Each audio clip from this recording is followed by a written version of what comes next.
That Facebook video wasn't very good, so I went ahead. I'm going to try to video this and then post it to Facebook. Our cell service is about like I race, slower than hell. So anyway, I got a lot of good ideas, and I just wanted to show you. We were talking about a carburetor earlier and the gasket for sealing them. So basically what we have here is we got a 2G carburetor, standard 2G, and when I first got into racing, I was always irritated because we couldn't get it to seal. I used a cork gasket to seal it, and with an air cleaner it was so sharp it either cut through or the hood would hit it, rock up, or it just didn't seal very well. So a year ago what I did was I built a ring that fit my air cleaner, and I was able to put a gasket in between there. First I started with a cork gasket and it didn't really seal that great. Well, one day I was changing my oil filter, the standard oil filter like we use the Wix racing filters. I stuck the rubber O-ring on there, and it is a pretty good fit. It's just a little bit big, but it's a pretty good fit on the carburetor. So what we did was I went ahead and took this ring one step further and made it so this gasket actually compresses in here. And it fits, you can see that there. It fits down on here, and it actually fits just a little bit of a press on there, so it seals really well.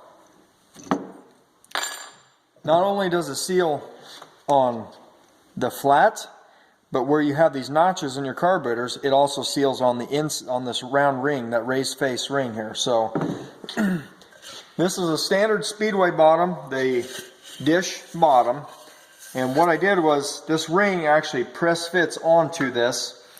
This one's installed. Basically what we do is I use a quick weld compound. So I'm trying to do this so you guys can do this at home, or you can buy the complete thing from us. But we use just a Permatex steel weld. I applied it on there and took a rubber mallet, set it on a flat surface, and tapped that down until it's seated tight.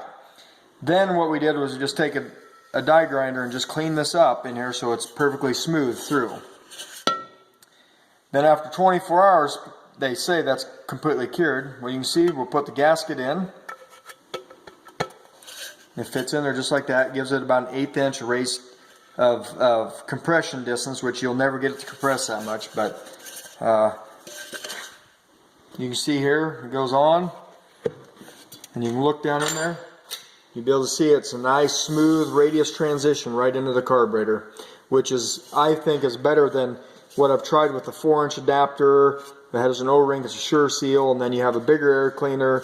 The air wants to flow down, that's got a flat step, and then it has to go in the carburetor. So, and I don't know if any of you seen the Big G. He had a video once on there about these radius air cleaners, and he showed that it did create more airflow or more CFM into his flow bench by having a radius air cleaner. I don't know if there's any truth to that or not, but if you haven't seen it, maybe you can take a look at that video. So anyway, what we're thinking is if we get good response, we'll run it through our machine shop. CNC make these, so we get good repeatability.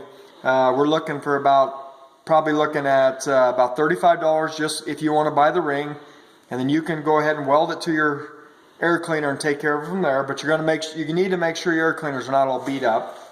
And if you want to buy it already installed,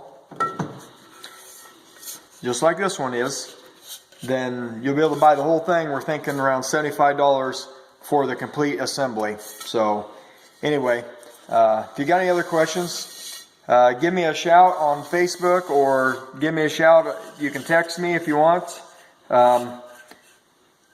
Anyway, thank you guys for watching, and good luck this year.